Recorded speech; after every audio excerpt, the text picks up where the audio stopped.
என்னடா CSK no விக்கெட்டில் 2 பேர் century 200+ partnership. ஃபார்முக்கே இல்லை, அது ஜிடிஏ ஃபார்முக்கு ஒரு வச்சிட்டீங்களேடா. என்னடா பவுலிங் போகிறீங்க மிடில் ஆர்டரில்?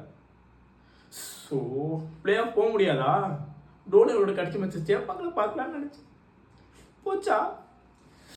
அது அவ்வளவுதான், டைம் முடிஞ்சது. வா போங்கடா, உங்களை நம்பி யார்கிட்டும் பேச வச்சுருக்கீங்கடா. இப்போ என்ன பண்ணுறது? எல்லாத்துக்கிட்டையும் போயிட்டு என்ன சொல்லுவோம்? ஒரு இதுதான் இருக்குது தப்பிக்கிறது. எங்களுக்கு இந்த மாதிரி பிளே ஆஃப் பண்ண வாய்ப்பு தேவை கிடையாது. 5 ட்ராஃபி வச்சுருக்கோம். டோனியோட கடைசி மேட்ச் அதை மட்டும் பார்த்தா போதும். கடைசி சீசன் அவரோட பேட்டிங்கை பார்த்துட்டோம். நேற்று என்ன தான் நாங்கள் ஜிடிக்கு தோற்றாலும் அவரோட பேட்டிங்கை பார்த்துட்டோம். அது எங்களுக்கு போதும். அதனால் எங்களுக்கு வந்து கவலை கிடையாது தோற்றுது.